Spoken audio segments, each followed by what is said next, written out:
Greetings! It is I, Tempest Van Dracovin, your Lord and Emperor here at the Dracovin Empire, and welcome! We're talking about more tabletop today. If you haven't joined me for any of this ever, well, hi, welcome, we're talking tabletop. I'm going to be diving once again into the Pathfinder world.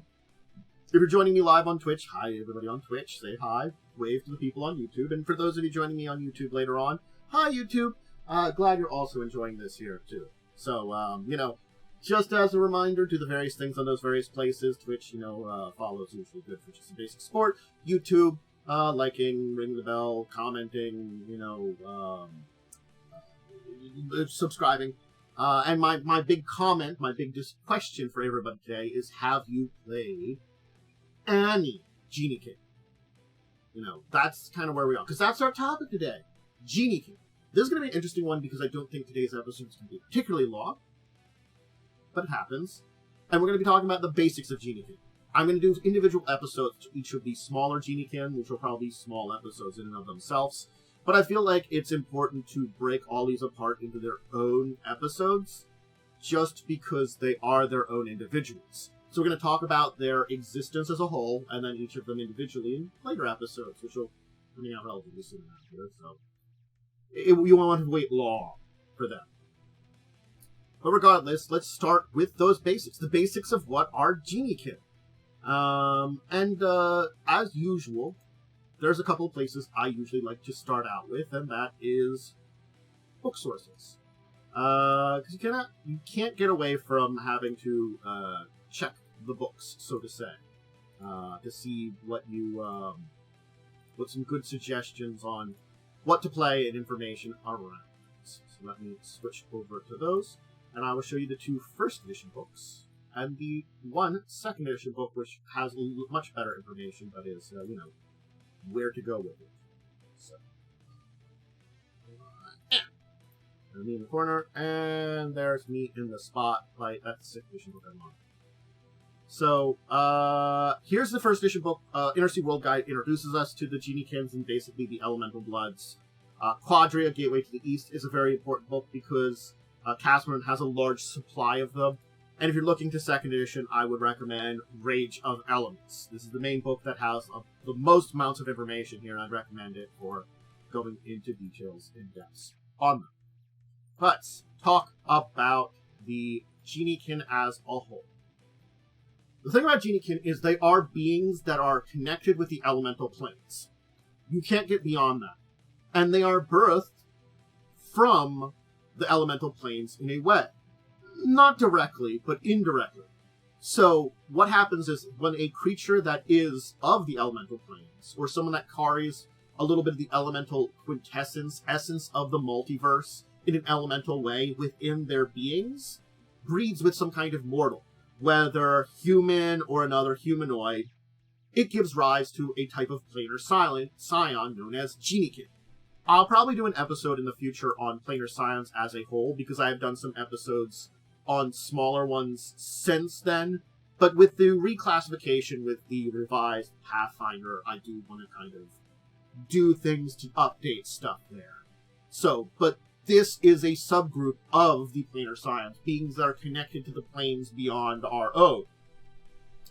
Now, they're sometimes rarely called Geniekin, as 2 words, or Geniekin as an apostrophe, but it's Geniekin 1 word. And the thing about this is it is a term that's not 100% accurate, because there are Geniekin who are born from the unions between mortals and genies, but not just them. It's just that those are the ones that tend to stand out a lot, but it's basically any creature or being that's infused with elemental essence getting along with a humanoid gives it. Now, in Golarion, it is important to note that the vast majority of Geniekin are half-human, with a human and a genie or elemental parent. But there are other humanoids and other elemental beings beyond just that. There's a lot of variety in here that goes beyond here, and yes, you can be elf, you can be dwarf. It's just that with the nature of how majority of them are born on Golarion, and, where the majority of them come from, they do tend to be human blood. There are several types of them that know to exist. and each of them is associated with a different elemental creature, or a different elemental plane. I'm going to go over the list of them, and again, in the future, I'll do individual episodes on each of these different ones here. These are the main 7 we have information on. There could be more introduced in a further point in time, as of which I will do individuals on them and just say, hey, this is added to that main list. There's the Ardandes, which are from Kizadars or other creatures of the Plane of Wood. The Naris, from planes of fire, such as Ifrits. Orids from the planes of earth, such as Jobless. The Sunnis from Janis. Sylphs from the plane of air, or creatures such as the Jathums. The Teloses, or from Zurhas, or other creatures in the plane of metal. And the Undines from the plane of water, or creatures such as Fedahans.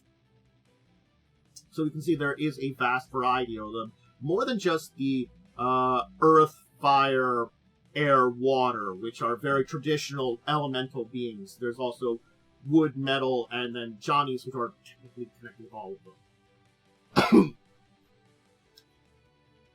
In what is known from history, the earliest known Geniekin to exist within Golarion, at least according to written history, are not descendants from genies at all. So the first ones that are of this group weren't even genie-blooded.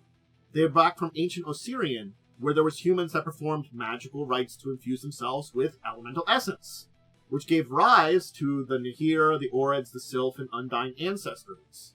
These, of course, married into human families. They gave rise to a lot of elemental bloodlines from sorcerers, but also occasionally you do get, further down the line, sometimes being born from a bloodline in the past, too. Rarer cases of that, but that's also a thing that has happened before. You just have neither parent know they've got elemental blood in them, and boom, you're an elemental blood.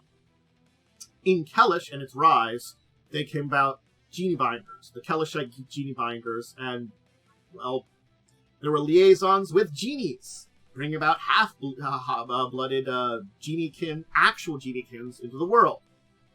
They weren't looked very well down upon in Quadria or many of the other places, and so these children of genies and humans, because, again, the genies were captives during this time. These were genie binders.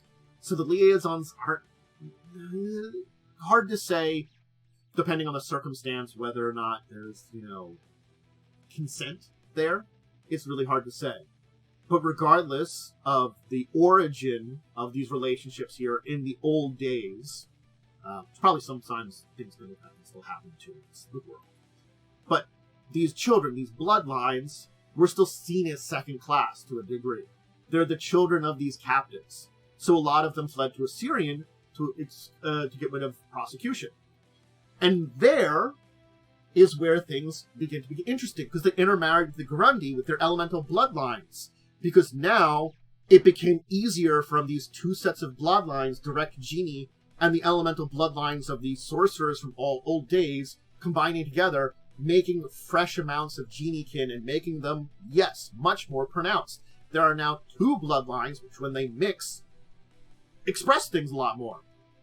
Kelishites fell in power in Osirian, and the thing is, with that, and Osirian becoming its own place, the Geniekin, because of their connections of the old days and the new days, are seen as symbols of blending of the various cultures.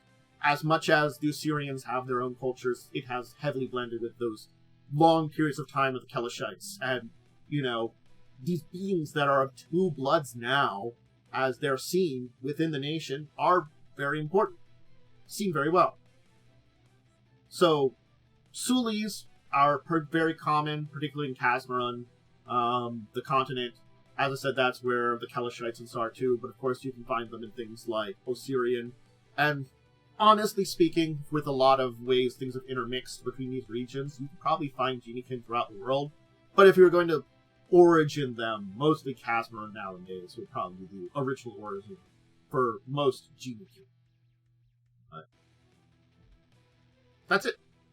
That's the basics of Geniekin. As I said, there wasn't a huge amount of this here. This was a shorter one to basically introduce you to Geniekin and their story. And, yeah. the story can be both good and bad. Like many people in general, things can be good or bad about a story. A liaison between a summoned genie and a person that summoned them, regardless of binding, could be out of love. It could be out of something that maybe the genie is trying to take advantage of something because it, to get some kind of power over the mortal. It could be something forced. These are very powerful beings, so it tends to be a very tough thing for that later end. Not necessarily, not saying that it couldn't happen, and probably did, but it's one of those things of power dynamic is very difficult to see in this kind of part of the history there, and certainly the exact details, hard to say. It shows a lot less dark roots than some of the other beings of mixed heritages. Certainly there are plenty of Planar Scions that, honestly, were not, their blood didn't originate in the best of places. Planar beings tend to be very powerful beings, and either through dark ritual, force from one side or another, there's just a lot of bad stories when it comes to Planar Scions, and even Geniekin's here, as you can see it. But there isn't always. The elemental blood, the essence of it there too, and certainly love and relationships can happen plenty of times for Geniekins. It's going to be up to you for your story about how, if you're playing one, what your story connotations will be. And I think that's for anybody that's making a character. You want a tragic, dark past, of origins which are dubious in nature, or you want a fine, loving, happy relationship between two star-crossed lovers from across planes. I mean, both are fine for your character's backstory. But, again, it's topics that I would discuss with your GM if they're appropriate. And, unfortunately with Planar Scions and Geniekin, you can have both of them. Or you can speak from Assyrian, where, honestly speaking, you're generations away from that entire kind of thing, so you don't have to worry about it. Because I guess that's another thing about Geniekin nowadays. You can just be generations away from things at this point in time. So whatever darkness may be in the past of why there are elemental blood in you, or not, or maybe it's just fine, it's there now. And there's a wide variety that are very interesting that we're going to talk about. But there is some connotations to parts of this story that I had to tell it, and I had to be serious about it. So, hope you enjoyed learning about it.